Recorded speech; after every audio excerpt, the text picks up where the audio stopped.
Assalamualaikum warahmatullahi ta'ala wabarakatuh. Magandang umaga sa ating lahat. So, nandito tayo para talakayin ang mga paksa natin hinggil sa asignaturang JAC 101 na may descriptive title na pag-unawa sa sarili. So, welcome sa subject na ito. So para sa unang lektura natin, ang pamagat ay ang sarili mula sa iba't ibang perspektiba. Okay, ang pag-unawa sa sarili, ito ay isang asignatura na nagpapakita o nagpapakilala ito sa isang tao kung paano ba niya kikilalanin ang kaniyang sarili. So, maaaring magkaroon kayo ng katanungan sa inyong isipan na paano ko makikilala yung sarili ko. 'Di ba? So, sa subject na ito ay magkakaroon tayo ng ilang aktibidad na magkakaroon siya ng connection or engagement, no? Sa inyong sarili upang um, mas malaman ninyo kung ano yung mga bagay na gusto ninyo, ano yung hindi ninyo gusto, saan kayo mahina at saan kayo malakas. Kasi nga sa buhay ng tao, minsan lang natin nabibigyan ng oras o ng pagkakataon na tanungin yung sarili natin kung kamusta ka na ba? So, hindi ba kasi nga dahil lalo na sa panahon ngayon, masyadong busy tayo sa habulan, no? Sa career natin, sa pag-aaral natin. Okay, sa lahat ng bagay na nangyayari sa buhay natin, nakakalimutan o nakakaligtaan natin yung sarili natin. So, mula sa filosofiya or sa Western education, so sila yung mga philosopher, no? Mga naunang scholars na sinasabi natin nauna silang na-educate. Okay, magsisimula tayo sa tanong na sino ka? Sino ka ba? Okay, minsan sinasabi natin na kilala ko yung sarili ko kasi sino ako? Ako to, si Marjan Kamama, nakatira ako dito, ito yung edad ko, ito yung mga magulang ko, mga kapatid ko, dito ko nag-aaral. Madalas limitado tayo sa ganoong paraan ng pagpapakilala kung sino tayo at nalilimitahan din na yun na yung kilala natin tungkol sa sarili natin. Okay, ito yung ilan sa mga philosophers o mga unang educated people na nag-aral sila tungkol sa pag-unawa sa sarili or in English, understanding the selves. Okay. Mula sa philosopher na si Socrates. Okay, si Socrates, isa siyang Greek philosopher. Nauna siya sa ilan sa mga nag-shape, okay, o kaya ay humulma sa Western thought na kung saan ito yung pinagmumula ng education system natin ngayon o yung mga libro na pinag-aaralan natin, mga kaalaman. So, isa si Socrates sa mga philosopher na ito. So, ayon kay Socrates, or mas kilala si Socrates sa kaniyang um, field sa understanding yourself, sa pag-alam sa iyong sarili. Okay, si Socrates ay kilala din siya sa pamamaraan niya ng pagkilala sa sarili sa pamamagitan ng pagtatanong upang masubok ang kaalaman ng isang tao sa pag-unawa sa kaniyang sarili. So si Socrates, meron siyang mga ideas, meron siyang mga kaalaman na ito yung kaniyang iminungkahi na napag-aralan niya na magiging daan, no, para maintindihan natin o malaman natin yung ating sarili. So para kay Socrates, meron siyang idea na ang soul or ang diwa natin ay immortal. So, okay, so what is diwa? Ano yung soul? So ito yung inner self na hindi natin alam na nandyan. Okay? Ito yung mga bagay na conscious tayo at minsan or mas madalas unconscious tayo. So dito, sa diwa na ito, dito nanggagaling yung mga kakayahan natin mag-isip, magdesisyon, mag-judge, kumilatis ng mga bagay na nakikita natin, nararamdaman natin na nasa kapaligiran natin. So dahil ang ating diwa ay immortal, so ito ay hindi namamatay. Kasi nga immortal eh. So ibig sabihin kung mamatay man ang ating physical na katawan or body, ang ating diwa ay mananatiling nandoon. Ayon pa kay Socrates, naniniwala siya na ang virtue, okay? Or yung pagpapahalaga natin sa mga bagay-bagay ay isa sa pinakamahalagang aspeto sa buhay ng tao para makamtan niya ang kaligayahan. So, ibig sabihin, ang pag-unawa pala sa sarili ay hindi lamang ito tungkol sa mga bagay-bagay na napag-iisipan natin, kung hindi yung mga bagay din na nagpapasaya sa atin. Kasi gamit ang mga bagay na ito na nagpapasaya sa atin, it brings the inner self to light. So, 'di ba? Napapalabas nito yung inner self natin na dahil nga doon sa mga pagpapahalaga natin, nakikita natin ano yung tama at mali, ano yung konsepto ng um, kasiyahan at hindi kasiyahan. So para kay Socrates, ang virtue or yung pagpapahalaga natin ay meron itong deepest na connection sa kung ano yung sinasabi natin na one's own self. So yun yung kay Socrates. Ngayon naman, dumako tayo kay Plato. So si Plato, para naman sa kanya, the ideal self is a perfect self. So, hindi naman natin masasabi na meron talagang ideal self at merong perfect self. Kasi nga, di ba, meron tayong sinasabi or tinatawag na uniqueness. So, each person is unique. 'Di ba? So, pero para kay Plato, meron siyang ideal self na tinatawag at meron siya perfect self. So, si Plato ay isa siyang estudyante, no, ni Socrates. Para lang sa historical background niya. Okay, so ini-emphasize dito ni Plato na ang pagkakaroon ng justice, no, in the human person can only attain if the three parts of the soul, if of the three parts of the souls are working harmoniously. So ito yung tatlong sangkap ng soul or diwa na hinugot niya mula kay Socrates na kapag daw nagkaroon ito ng magandang connection, okay, nahubog ito ng tama sa isang tao o sa kaluluwa ng isang tao, ibig sabihin, naa-attain natin yung sinasabi niya na ideal self at perfect na self. Okay, ano-ano yung tatlong sangkap ng ito ng kaluluwa o ng diwa? Una, meron tayong tinatawag na appetitive. Pangalawa, the rational. Pangatlo, the spirited. Okay, sa appetitive, dito ay isinasaad dito ni Plato na ito yung mga bagay na sensual. Okay, ano yung sensual? So, ito yung mga bagay na nagbibigay sa tao ng kanyang kagustuhan. Okay? Halimbawa dito, yung kanyang nakakain, kanyang bahay, kaibigan, pamilya. So, anything na physical na nakapaligid sa isang tao, ito ay under sa appetitive. Okay, kahit yung five senses natin, kasali dito. Halimbawa, sense of taste, touch, hearing, sight, ah, at kung ano-ano pa na nararamdaman o physical na nararamdaman ng isang tao ay appetitive. Pangalawa, the rational. So, eto naman mula sa salitang rational, yung pagtitimbang-timbang ng isang tao sa tama at mali mula sa kanyang isipan na naghahantong sa kanyang pagpapasya or decision making. Last is the spirited or yung pakiramdam. So, most likely, itong spirited, ito na yung humuhulma sa isang tao kasi nga ito yung kaniyang mga paniniwala. Okay. Kung ano yung kanyang spiritual soul mula sa kanyang emosyon. Paniniwala niya na sanhi ng kanyang emosyon o ng kanyang damdamin. Kasi minsan, kahit yung isang tao marunong tayong mag-decide o magdesisyon, kapag pumasok dito yung spirited natin o yung moral na katauhan natin o yung pakiramdam natin, emosyon, di ba nagbabago yung decision natin? Parang nagkakaroon ng overlapping sa kung ano yung tama at mali kasi nga pumapasok doon yung emosyon.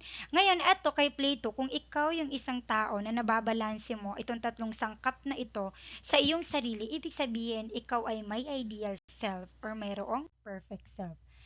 Next natin is si Agustin or si Saint Agustin. So mula sa saint, no, isa siya sa mga parang santo or let's say pope o kaya pare na naninilbihan sa simbahan. Para naman kay Saint Augustine or kay Agustin, all knowledge leads to God.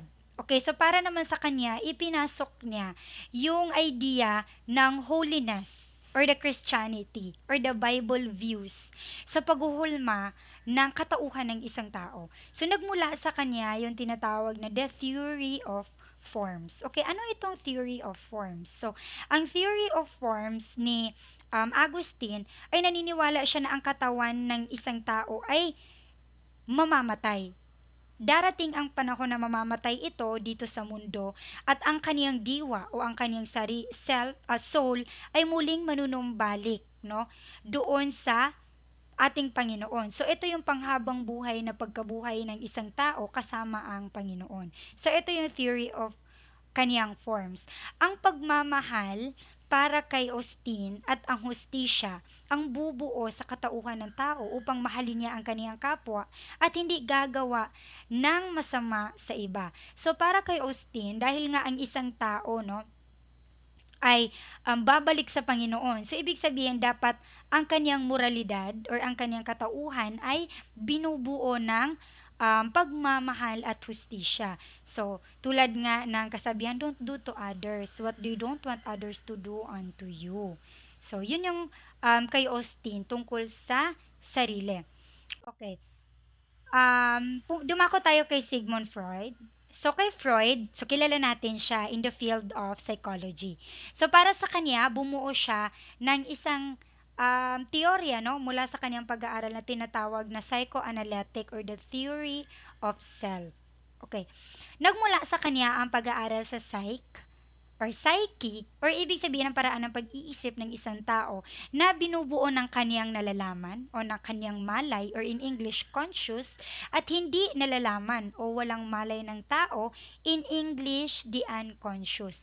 So, very sikat yung pag-aaral or yung teorya ni Sigmund Freud sa iceberg. Okay? Kilala natin yung iceberg kasi ito din yung tinaguri ang naging dahilan ng pagkalunod ng kilalang Titanic. So, alam kong alam ninyo yung pelikulang Titanic ni Jack at ni Rose. So, makikita natin yung kanyang idea ni Sigmund Freud ng uh, idea niyang ito ay nagbuo or naglunsad ito ng tatlong bahagi ng isipan. Yung kanyang tinatawag na id, ego, and superego. So para kay Sigmund Freud, ang psychoanalytic na ito, sumula sa psycho, isipan, analytic. So, ang ginagamit ang isip para mag-decide ang isang tao or i-analyze na yung mga bagay na nangyayari sa kanyang paligid na nakakaapekto, malaking nakakaapekto sa kanyang pag-unlad. Okay. So, ang id, para kay Freud, ito ay ang internal desires. Okay, so ano yung mga internal desires ninyo? Ito yung mga kagustuhan ninyo. Gusto ninyong, yung para bang blurred siya, blurry siya sa isipan ninyo, pero ito yung pinapangarap ninyo na gusto nyong ma-achieve. Gusto kong yumaman, gusto kong makapagtapos ng pag-aaral. So, ito yung mga bagay na hindi pa nangyayari. Pero ito yung kagustuhan mo, yung mga gusto mong ma-achieve na parang nasa imagination mo, yung parang sinasabi nilang halo effect, na parang nandoon ka sa cloud, na ito yung gusto mong mangyari, and then bigla kang magigising, ay hindi pala totoo. So yun yung id, no? Yung mga kagustuhan ng tao na gusto niyang ma-achieve. Ego, ito rin yung reality ng tao. Ano yung kaniyang totoong nasa paligid niya na ay hindi pala ako mayaman. So kailangan mag-aral ako para yumaman ako. So ito yung ego. Ano yung mga realidad, no, na nasa um, tunay na buhay o kapaligiran ng isang tao. And lastly, the superego, ito yung tinatawag nating conscience. Okay. Ang lahat ng ito, kapag daw na-develop, mula sa iba't ibang stage. So, ayun ha, tandaan natin na ang id, ego, and the superego, hindi ito na-achieve sa isang stage lamang ng pagkatao ng tao. Maaring ang id, ito ay high school na tayo, or adulthood, adolescence, dito na ito lumalabas. Ego, pwedeng sa adulthood, di ba? Superego, pwedeng the next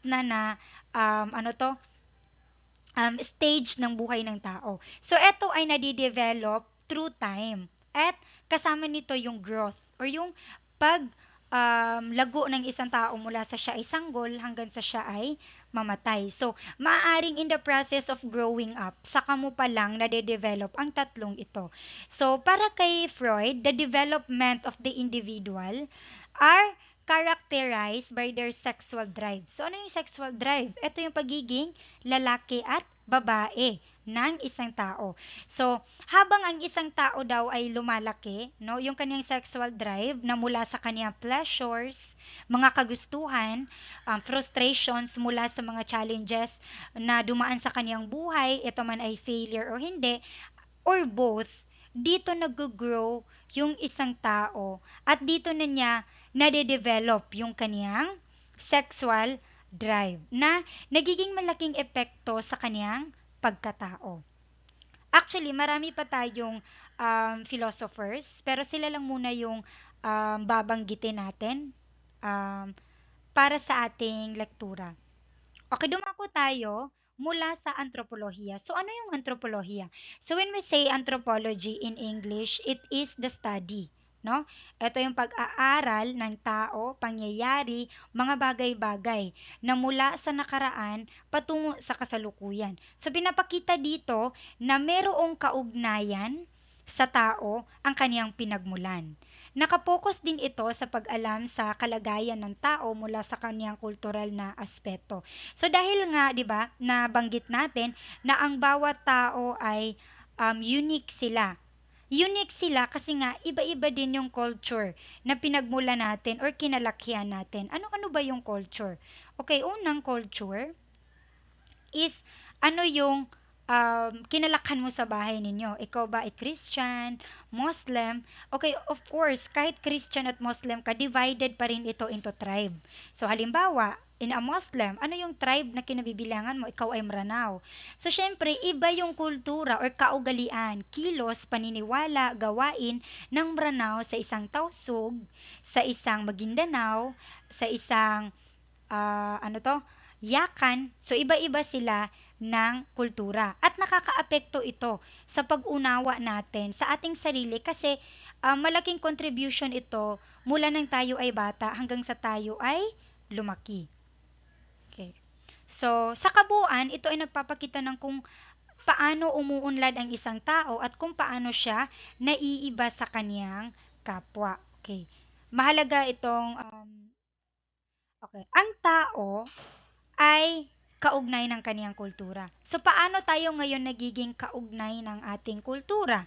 Okay, dahil nga meron tayong iba't ibang paniniwala, ah, gawain, okay, ay nagkakaroon din tayo ng kaibahan sa ating kapwa-tao na lumaki rin sa ibang kultura at dahil nga ito ay kultura, ibig sabihin lumaki ka sa ibang society, ibang lipunan.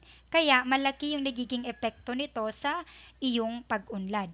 Okay, meron tayong tinatawag na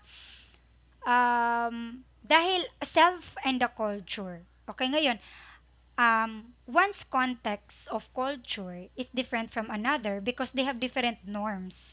Okay, values, may iba-iba silang pinapahalagahan. Dahil dito, namumold ang isang tao na manatili doon sa identidad na meron siya mula sa society o the social people na kinalakhan niya. So, paano nabubuo ngayon ang sarili dulot ng kultura? Meron tayong tinatawag na independent construct at interdependent construct. Ngayon, ano ba yung tinatawag natin or ibig sabihin ng construct? So, when we say construct, it is an interpretation of the meaning of something. So, construct, di ba? Kung paano nabuo ang isang bagay. So, dahil nga sa kultura, nakakaapekto ito sa katauhan ng isang tao, meron tayong independent construct na ang ibig sabihin nito ay ang sarili mo ay siniseparate mo, okay? Siniseparate mo siya mula doon sa karakteristik mo, mula sa iyong kaugalian, kakayahan, at sa iyong mga pinahahalagahan sa buhay. So, ikaw yung gumagawa ngayon ng iyong sariling kultura mula sa mga pinaniniwalaan mo, okay? Mula sa iyong mga karakteristik katauhan mo, ano yung nalalaman mo.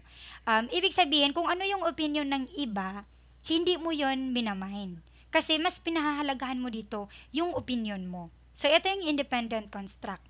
Ngayon naman, sanhi din ng kultura, meron tayong interdependent construct. So, ibig sabihin, mula sa interdependent, nakikipag-ugnayan ka ngayon sa society na kinabibilangan mo at ito yung nakakaapekto ngayon sa iyong sarili. So, paano ito nakakaapekto? Halimbawa, meron kang sa iyong society, merong Christian, merong Muslim, 'di ba? Merong maaaring may foreign people. So, kapag nakakahalubilo mo sila, meron silang certain kultura na naa-adapt mo.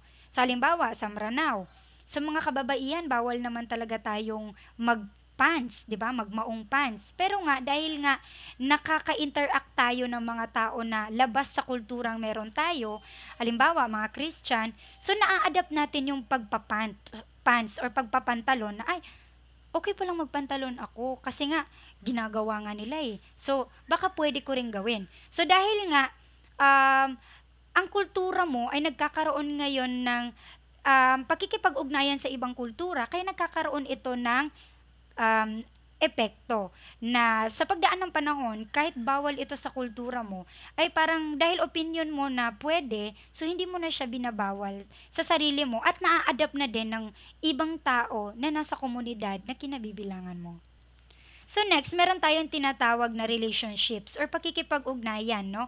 Pakikipagkapwa-tao. Ngayon, dahil nga nakikipagkapwa-tao tayo, nakaka-impluwensya ito upang mas mapasukan pa yung mga paniniwala natin bilang isang tao ng paniniwala ng ibang tao. Kasi nga, nagagaya natin sa kanila na ay, bakit ito hindi ko na-apply sa sarili ko pero na-apply niya sa sarili niya? Sige, subukan ko. So, dahil doon, yung mga bagay na wala sa sarili mo ay ina-apply mo kasi gusto mong matulad sa iba. So, di ba napapasok doon yung panggagaya natin?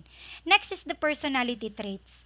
Okay, culture influences how you value traits like humility, self-esteem, politeness, assertiveness, and so on, as well as how you perceive hardships or how you feel about relying on others. So, dahil dito sa personality traits, tulad kanina na na-adapt natin sa iba, eto din yung ina-apply natin sa sarili natin. Pangalawa, achievement. Ang tao, kapag nagkakaroon tayo ng achievement na taliwas sa kultura, halimbawa, sa kulturang Maranao, hindi naman natin masyadong pinapahalagan yung Western education. Pero dahil nga, eto yung demand ng komunidad na meron tayo, kaya nakakapag-aral tayo ng Western education at nakakalimutan na natin yung values or yung mga pag-aaral na dapat ay meron sa kultura natin. Dahil yun yung demand. Ngayon, dahil nagkakaroon ka ng achievement sa klase, so ito yung nagiging dahilan na, ay hala, magaling ako dito. So dahil magaling ako dito, pinagpapatuloy mo yon at nababago nito ang sarili mo kasi napapasukan ka na ng Western education kasi nag-a-achieve ka nag-e-excel ka doon sa bagay na yon. Or halimbawa, hindi sa educational aspect. Merong certain bagay, may naibenta ka, tapos naging successful yung business mo. So, kahit pa may mga bawal doon sa business mo, dahil nga umuunlad ka doon, so pinagpapatuloy mo siya kahit siya ay bawal at naa-adapt mo na yon sa sarili mo. Last, expressing emotion. Okay, ano yung expressing emotion? Dito, um, dahil nga, 'di ba, in Maranao culture, ang mga kababaihan hindi sila kasali sa pag-aareglo ng ridu. So what is ridu? It is a family feud na nagkakaroon ng awayan sa pagitan ng isang pamilya at sa isang pamilya na hindi mahirap iresolba kasi nga may culture na naka-embed. So ngayon, dahil sa panahon ngayon, ang mga kababaihan ay nagkakaroon na sila ng kalayaang ibahagi yung kanilang emosyon, damdamin, kaalaman. So, nagiging bahagi na sila ngayon ng pag-aareglo ng ridu na wala naman yon noon. So, di ba? Kung papaano kasi nagbabago ang lipunan ng isang tao, ay nagbabago din ang kaniyang kultura na malaking epekto ng pagbabago sa sarili ng isang tao. Kaya nga kanina, sinabi ko sa inyo na dahil sa mga pagbabago na nangyayari sa lipunan natin, ito yung nagiging dahilan na nakakalimutan natin tanungin yung sarili natin. Sino ka pa ba? ikaw pa ba yan? So, di ba parang hindi na natin alam kung sino yung sarili natin kasi marami ng pagpapanggap na nangyayari. Kasi kailangan nating i-adapt kung ano yung nababago sa society na kinapapaligiran natin or pinamumuhayan natin. So, mula naman sa sosyolohiya, ah, mula sa salitang sosyal, di ba? Ito yung mga taong um, nakasasalamuha natin araw-araw. So, ito ay pag-aaral ng produkto ng modernong lipunan. So, ito, yung tinatalakay ko sa inyo na pagkakaroon ng pagbabago sa kultura, ito ay sanhi ng pagiging moderno or mabilis na pagbabago ng lipunang ginagalawan ng isang tao. So, ang sosyolohiya ay bumubuo sa mga pamantayan, paniniwala at mga pagpapahalaga na umiiral sa buhay ng isang tao upang mabuo ang kanyang identidad. So, ibig sabihin, ang isang tao ay meron na siyang own identity niya or uniqueness niya or marka na ay, siya si Marjan. Kasi nga, meron kang pagkakakilanlan na siya si Marjan. Pero, dahil nga sa pagbabago ng lipunan at pagiging moderno ng kaniyang pinamumuhayan niyang lipunan, nagkakaroon ng pagbabago doon sa kaniyang sarili. So, ang mga pagbabagong ito ay madalas hindi lamang nangyayari dahil gusto ng isang tao. Ay, gusto kong magpakulay ng buhok kasi gusto ko lang.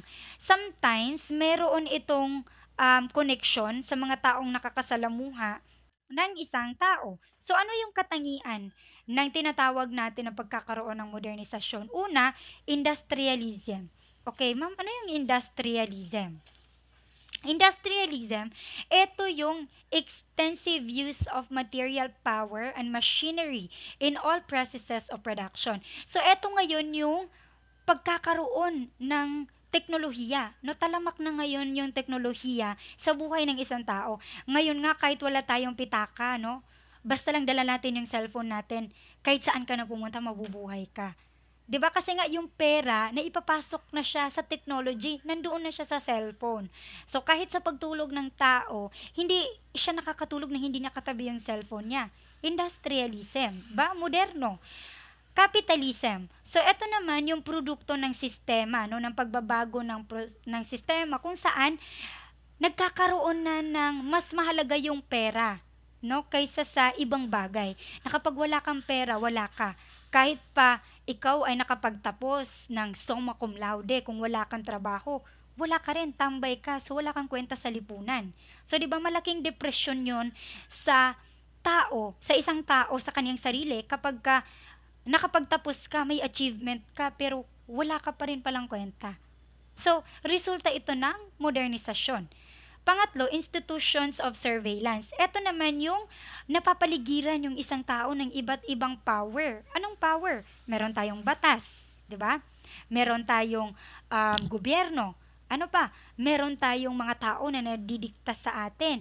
Kasi nga, bahagi sila ng mga matatayog na surveillances na nagbabawal sa atin na gawin yung mga bagay na gusto nating gawin. Last, dynamism. Ano yung dynamism? Ito yung rapid. When we say rapid, mabilis na pagbabago. Hindi lamang sa paraan ng pag-iisip ng isang tao, kung hindi sa lahat ng nakapalibot sa kanya. So dahil nga sa pagbabago na yon, kahit sa pagsasalita natin, 'di ba? Na nagbabago na rin mula sa native languages. Halimbawa, Maranao language, nagkakaroon na tayo ng Filipino language, English language, foreign language, mixed language, shifting, na habang nagsasalita ka ng Maranao, pumapasok yung English kasi nga modernization nakakalimutan mo na yung terminolohiya nito in a native language. Kasi yun yung palagi mong naririnig sa mga kasama mo na English, Filipino. So, dynamism, pagbabago, rapid na pagbabago. Ngayon ay tumungo tayo sa usapin ng pangkat, 'di ba? The groups in the social system ng isang tao. Una, meron tayong tinatawag na social group. So, social group, sila yung mahigit sa dalawang tao na palagi mong nakaka-interact. Okay? Social group, halimbawa sa trabaho. Di ba, araw-araw mo silang um, nami-meet. Social group, kaklase mo. Social group, kapitbahay mo. Social group, maging ang tindahan na binibilhan mo araw-araw ng mga produkto, social group. Next, social network. When we say network, sila naman yung mga tao na kailangan mo yung connection kasi nga meron kang gustong kunin sa kanila. Halimbawa, um, pumasok ka sa isang networking group kasi nga gusto mo magkaroon ng connection or sa isang certain group na puro mayayaman pero hindi ka naman mayaman pero pumasok ka doon kasi meron kang goal na makukuha mo sa kanila. So ibig sabihin, the social network, eto yung mga taong panandalian, namimit mo lang sila kasi may benepisyo. Next, organic group, mula sa salitang organic, natural. So ibig sabihin, sila yung iyong pamilya, 'di ba? Nanay, tatay, kapatid, pinsan, lola, lolo. So, sila yung iyong organic group. Last, the rational groups. So, rational groups, sila yung mga tao na nakikilala mo in the modern society. Okay, halimbawa nito, yung mga taong nagmumula sa iba't ibang lugar na kailangan mo silang makasalamuha. Hindi dahil kailangan, kung hindi napapadpad ka sa lugar nila or napapadpad sila sa lugar na kinabibilangan mo. So, lahat ng mga group na ito, meron at meron silang kultura na naa-adapt mo sa sarili mo. Na hindi naman siya natural sa'yo, pero ginagaya mo sa kanila kasi kailangan. And that is kailangan in order to survive. So, yun yung nagiging epekto ng sosyolohiya sa pagmumold ng isang tao, self, okay, ng isang sarili. So, dito lamang magtatapos yung usapin natin para sa unang lektura sa pagpapakilala sa sarili. So, naway meron kayong natutunan na tandaan para sa mga susunod nating talakayan, lalong-lalo na sa mga aktibidad na gagawin natin sa klase. So, dito lamang muna magtatapos. Maraming salamat at see you in our next lecture. Bye!